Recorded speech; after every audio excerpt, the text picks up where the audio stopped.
সাম্প্রতিক সময়ে একটা কঠিন রাজনৈতিক পরিস্থিতি অতিক্রম করছে বাংলাদেশ। আর সেই পরিস্থিতির কেন্দ্রে রয়েছেন সেনাপ্রধান জেনারেল ওয়াকারুজ্জামান। তাকে ঘিরে দেশের ভেতরে এবং বাইরে থেকে বেশ কিছু প্রচার প্রচারণা চলছে, যেটি সেনাবাহিনীকে, সেনাপ্রধানকে অবশ্যই বিব্রত করেছে। কিন্তু কোনো পরিস্থিতির মধ্যে এই ফাঁদে পা না দেওয়ার সিদ্ধান্ত নিয়েছে সেনাবাহিনী। গতকালকে এবং তার আগের দিন দুদিন সেনানিবাসে বৈঠক হয়েছে সেনা কর্মকর্তাদের এবং বিভিন্ন পর্যায়ের সেনা বিভিন্ন বাংলাদেশের বিভিন্ন জিওসির ঊর্ধ্বতন সেনা কর্মকর্তারা সেই বৈঠকে অংশ নিয়েছেন এবং সেই বৈঠকে সকল সেনা কর্মকর্তা জেনারেল ওয়াকারুজ্জামানের নেতৃত্বে ঐক্যবদ্ধ থাকার তারা সংকল্প ব্যক্ত করেছে। জেনারেল ওয়াকারুজ্জামান অত্যন্ত ধৈর্যের সঙ্গে পরিস্থিতি মোকাবেলারও পরামর্শ দিয়েছেন। দর্শক, সমকাল একটি রিপোর্ট প্রকাশ করেছে, তাতে নানান সূত্র ব্যবহার করেছে, যদিও আনুষ্ঠানিকভাবে আইএসপিআর বা সেনা সদর কোনো বিবৃতি দেয়নি। তারা যেটি বলেছে যে এটি একটা ঈদ শুভেচ্ছা বা ঈদের প্রস্তুতিমূলক একটা সভা। মোট কথা, আভ্যন্তরীণ এই কথাগুলো তারা প্রকাশ করতে চায়নি। কিন্তু হঠাৎ করে খেয়াল করবেন যে বিএনপির ভারপ্রাপ্ত চেয়ারম্যান তারেক রহমান এবং মহাসচিব মির্জা ফখরুল ইসলাম আলমগীর বলেছেন সেনাবাহিনীকে জনগণের মুখোমুখি করার চেষ্টা করা হচ্ছে, সেনাবাহিনীকে নিয়ে অপপ্রচার করা হচ্ছে, বিভ্রান্তিমূলক নানা রকম তৎপরতা, এটা দেশের নিরাপত্তার জন্য ঝুঁকিপূর্ণ এবং তারা সকল পর্যায়ের মানুষকে সতর্ক থাকার আহ্বান জানিয়েছে। তার মানে কিছু একটি পরিস্থিতি তৈরি হয়েছে, যার প্রেক্ষিতেই বাংলাদেশের প্রধান রাজনৈতিক দলের শীর্ষ দুইজন তারা বক্তব্য দিয়েছেন এই পরিস্থিতির উপর। বিষয়টা আর এখন রাগঢাকের মধ্যে নেই, সবার হাতে হাতে আছে। যে কেউ কেউ বলছেন যে সেনানিবাসে বা সেনাবাহিনীতে এমন কিছু ঘটনা ঘটছে যাতে একটি পরিবর্তন ঘটতে পারে। জেনারেল ওয়াকারুজ্জামান তার পদে নাও থাকতে পারেন এবং জেনারেল ওয়াকারুজ্জামানের সঙ্গে ডক্টর মোহাম্মদ ইউনূসের একটি দ্বন্দ্ব তৈরি হয়েছে।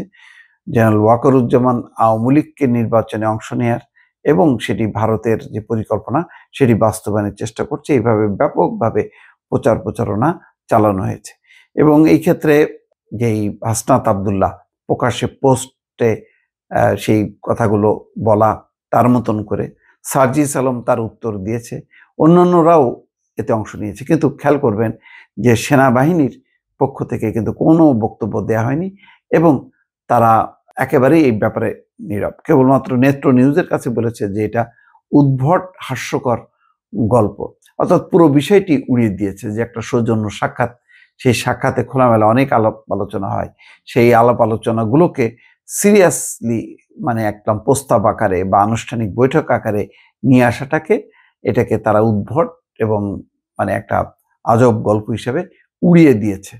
তারা কোনো রেসপন্স করেনি এখনো পর্যন্ত। এর মধ্যে কোনো রাজনৈতিক নেতার উত্তেজিত বক্তব্য, তারাও সেটি রেকর্ড করেছে এবং দিনভর একটি গুঞ্জন ছিল যে সেনাবাহিনী হয়তো অ্যাকশনে যাবে, কিন্তু তারা অ্যাকশনে যায়নি। অ্যাকশনে না যেয়ে কিন্তু তারা এই পুরো বিষয়টাকে একদম শীতল করে এনেছে, যে তারা এটার কোনো কেয়ার করেনি, তারা কোনো রেসপন্স করেনি। সমকাল যেটি বলছে যে সেনাপ্রধান সংকটময় সময়ে সবাইকে শান্ত থাকার পরামর্শ দেন। সেনাবাহিনীর বিরুদ্ধে মিথ্যা তথ্য প্রচারের আশঙ্কার কথা জানিয়ে তিনি বলেন, সারা দেশে সেনা সদস্যরা নিষ্ঠার সঙ্গে যে দায়িত্ব পালন করছে জাতি তা মনে রাখবে। তিনি সবাইকে পেশাদারিত্ব, নিষ্ঠা এবং ধৈর্যের সঙ্গে পরিস্থিতি মোকাবেলার পরামর্শ দেন। এ সভায় সেনাবাহিনীর উচ্চপদস্থ কর্মকর্তারা উপস্থিত ছিলেন, ঢাকার বাইরের কর্মকর্তারা অনলাইনে যুক্ত হন। সেনাপ্রধান বলেন, রমজানে অনেক সদস্য ক্যাম্পের বাইরে ইফতার করলেও তাদের দায়িত্ব পালনে কোনো শিথিলতা আসেনি। আন্তর্জাতিক পর্যায়েও সেনাবাহিনীর পেশাদারিত্বের প্রশংসিত হচ্ছে। এ প্রসঙ্গে তিনি জানান, সম্প্রতি ঢাকা সফরে আসা জাতিসংঘের মহাসচিব শান্তিরক্ষা মিশনে বাংলাদেশ সেনাবাহিনীর অসাধারণ কাজের প্রশংসা করেছেন। কর্মকর্তাদের উদ্দেশ্যে সেনাপ্রধান বলেন, সুষ্ঠু নির্বাচন নিশ্চিত করে শান্তিপূর্ণভাবে সেনানিবাসে ফিরে আসা হবে আমাদের বিজয়। দর্শক, বুঝতেই পারছেন যে সেনাপ্রধান কি বলছেন, সুষ্ঠু নির্বাচন নিশ্চিত করে শান্তিপূর্ণভাবে সেনানিবাসে ফিরে আসাই হবে আমাদের বিজয়। তার মানে সেনাবাহিনী বা সেনাপ্রধান চান যে দেশে একটি সুন্দর অবাধ নিরপেক্ষ নির্বাচন হোক, যে নির্বাচনের মধ্য দিয়ে একটা রেগুলার সরকার ক্ষমতায় আসুক, তারা দেশ পরিচালনা করুক, আর সেনাবাহিনী তার যে অর্পিত দায়িত্ব সে দায়িত্ব পালনের জন্য তারা ফিরে আসুক ব্যারাকে। এটাই হচ্ছে মূল বার্তা। এখানে তিনি রাজনীতিতে কোনো হস্তক্ষেপ করছেন, তিনি নানা রকম পরামর্শ দিচ্ছেন রাজনৈতিক বিষয়টা একেবারেই যে না, এটাই হচ্ছে তিনি পরিষ্কারভাবে বলছেন। অর্থাৎ যতক্ষণ না পর্যন্ত একটা রেগুলার সরকার না আসছে ততক্ষণ পর্যন্ত যে একটা বিশৃঙ্খল অবস্থা, সেটা সবাই যেমন অনুধাবন করছেন, তেমনি সেটি অনুধাবন করছে সেনা কর্মকর্তারা, সেনাপ্রধান নিজে। জেনারেল ওয়াকারুজ্জামান আইন শৃঙ্খলা রক্ষায় কঠোর পরিশ্রমের জন্য সবাইকে ধন্যবাদ জানান। সূত্র বলছে, উস্কানিমূলক বক্তব্যে কোনো প্রতিক্রিয়া না দেখানোর আহ্বান জানান সেনাপ্রধান। দর্শক, সাম্প্রতিক সময় সেনাপ্রধানকে উদ্দেশ্য করে একেবারে নজিরবিহীন প্রচারণা চালানো হচ্ছে। তাকে যেভাবে, যে ভাষায় আক্রমণ করা হচ্ছে, তাকে যেভাবে ভারতের দোসর, আওয়ামী লীগের দোসর, শেখ হাসিনার আত্মীয় হিসেবে যেভাবে ব্যক্তিগত আক্রমণ করা হচ্ছে, এটি নজিরবিহীন। বিশ্বের কোথাও কোনো সেনাপ্রধানকে নিয়ে কখনো কোনো কন্টেন্ট ক্রিয়েটার এইভাবে বক্তব্য রাখে না, যা আমাদের এখানে হচ্ছে এবং চলছে নিয়মিতভাবে। এতে উস্কানি, তিনি বলছেন যে এতে উস্কানিদাতারাই লাভবান হবে মন্তব্য করেন তিনি। গুজবে বিভ্রান্ত না হওয়ারও পরামর্শ দিয়েছেন তিনি। সেনাপ্রধান বলেন, সেনাবাহিনীর কাজ সম্পর্কে সরকার জানে, জনগণও জানে। নানা গুজব ছড়ানো হচ্ছে, কিন্তু দেশে কোনো জরুরি অবস্থা জারি হয়নি। জরুরি অবস্থা জারির মতন গুজবও ছড়ানো হয়েছে, কিছু নোটও প্রদর্শন করা হয়েছে, সেখানে বলা হচ্ছে যে জরুরি অবস্থা জারি করা হচ্ছে। তিনি সবাইকে ঠান্ডা মাথায় পরিস্থিতি সামাল দেওয়ারও পরামর্শ দেন। অপরাধের হার পূর্ববর্তী বছরের তুলনায় প্রায় একই থাকলেও দৃশ্যমান অপরাধ জনমনে আতঙ্ক সৃষ্টি করছে বলে সেনাপ্রধান জানান। খুব বাস্তব কথা বলছেন। দৃশ্যমান অপরাধ জনমনে আতঙ্ক তৈরি করছে, তাই এসব অপরাধ প্রতিরোধে কার্যকর পদক্ষেপ নেওয়ার পরামর্শ দেন।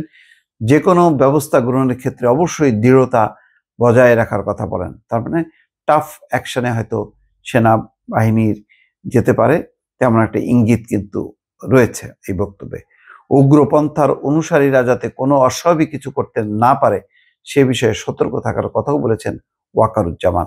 ঐক্যবদ্ধ থাকলে দেশকে কোনো ক্ষতিকর শক্তি স্পর্শ করতে পারবে না বলেও অভিমত দেন সেনাপ্রধান। সোমবার রাতে এই সবার বিষয়ে জানতে চাইলে আন্তঃবাহিনী জনসংযোগ পরিদপ্তর বলেন, এটা নিয়মিত সভা, সেখানে সেনাপ্রধান সবাইকে ঈদের শুভেচ্ছা জানিয়েছেন। তার মানে সেনাবাহিনী তার আভ্যন্তরীণ পরিস্থিতি, তার লক্ষ্য, সেটাকে তারা প্রকাশ করতে চান না। তারা মানে কাজে বিশ্বাস করেন এবং তারা এই লক্ষ্য নিয়ে কাজ করবেন। এবং যেটা বলছেন যে একটা সুষ্ঠু নির্বাচনের পর সেনাবাহিনী ফিরে আসাটাই হবে তাদের বিজয়, সেই লক্ষ্যে তারা কাজ করছে। দর্শক, বুঝতেই পারছেন সেনাবাহিনীর পক্ষ থেকেও একটা ভালো, সুন্দর, শান্তিপূর্ণ নির্বাচন যাতে অনুষ্ঠিত হয় সেই তাগাদা রয়েছে। দর্শক, ভালো থাকবেন। আল্লাহ হাফেজ।